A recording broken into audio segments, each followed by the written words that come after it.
ఓం నమో శ్రీ లక్ష్మీ వెంకటేశ్వరాయ శ్రీ మహాగణాధిపతి నమ. కరారవిందేన పదారవిందం ముఖారవిందే వినివేశయంతం వటస్య పత్రస్య పుటేశయానం బాలం ముకుందం మనసా స్మరామి. ప్రేక్షకులకి నమస్కారాలు తెలియజేస్తూ, ముఖ్యంగా నవంబర్ 30 నుంచి డిసెంబర్ 6 వరకు ఉన్న గ్రహాల యొక్క పరిస్థితిని అనుసరించి మనం రాశి ఫలాలు తెలుసుకుందాం. మరి ఈ రాశి ఫలాల్లో గురుడు కర్కాటకంలో ఉన్నాడు. మరి శనివారం నాటికి మళ్ళీ మిథునంలోకి రావడానికి అవకాశాలు ఉన్నాయి.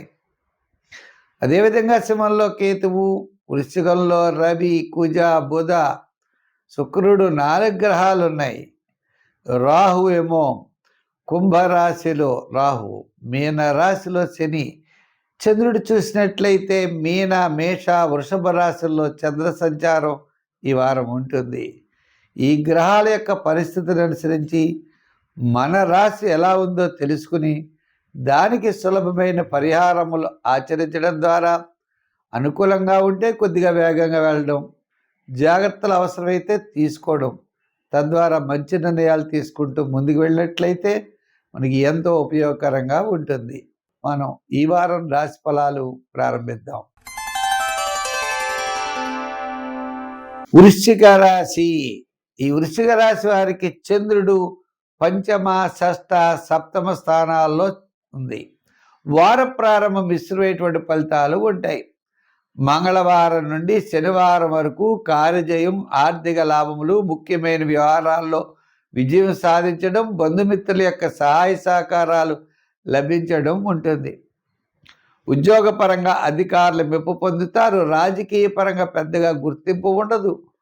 వృత్తుల పరంగా మనం చూసినట్లయితే చిన్న చిన్న విషయాల్లో చక్కని ప్రోత్సాహం అన్నది మీకు తప్పనిసరిగా లభిస్తుంది. మీ ఆలోచనలు ముందుకు పెడతాయి. సర్వత్రా విజయం సాధించగలుగుతారు. ఇంకో ముఖ్యమైన విషయం ఏంటి అంటే కొత్త కొత్త పెట్టుబడుల విషయంలో ఆలోచనలు సాగుతాయి.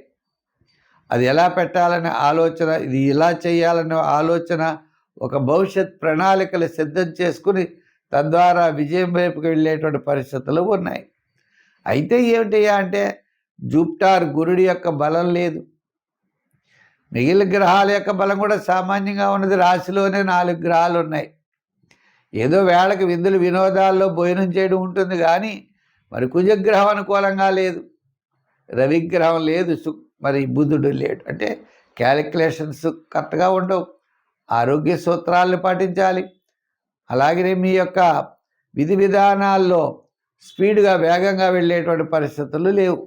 ఒక చంద్రుడి యొక్క బలం మాత్రం ఉన్నది. అంటే ధైర్యము, ఆత్మస్థైర్యంతో ముందుకు వెళ్ళే అవకాశాలు ఉన్నాయి. మిగిలిన గ్రహాల పరిస్థితి చూస్తే సామాన్యంగా ఉన్నాయి.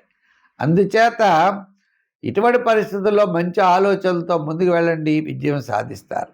దీర్ఘకాలిక ప్రయోజనాన్ని ఇచ్చే పనులు అంటే వివాహము, ఉద్యోగము, వ్యాపారము, షేర్సు, అలాగే పెట్టుబడులు పెట్టే విషయాల్లో జాగ్రత్తలు మాత్రం ఉండాలి. వాటిలో మాత్రం ఎటువంటి పరిస్థితుల్లో తొందరపాటు చేయకండి. మళ్ళా మంచి కాలం రాబోతోంది. అప్పుడు తప్పనిసరిగా మీరు ప్రయత్నం చేద్దరు కానీ విజయం సాధిస్తారు. వేళ ఏదైనా అవకాశం వస్తే 1-2 సార్లు ఆలోచన చేయండి. భర్తతో కానీ, భార్యతో కానీ, కుటుంబ సభ్యులతో కానీ ఆలోచన చేసి ముందుకు వెళ్ళండి, విజయం సాధిస్తారు. సంఖ్యలో 9 ఆరాధనలో నవగ్రహ ఆరాధన, నవగ్రహ ప్రదక్షిణ చేయండి. దక్షిణామూర్తిని బాగా పూజించండి, స్వామిని కొలవండి. తత్ఫలితం తప్పనిసరిగా మీకు లభిస్తుంది.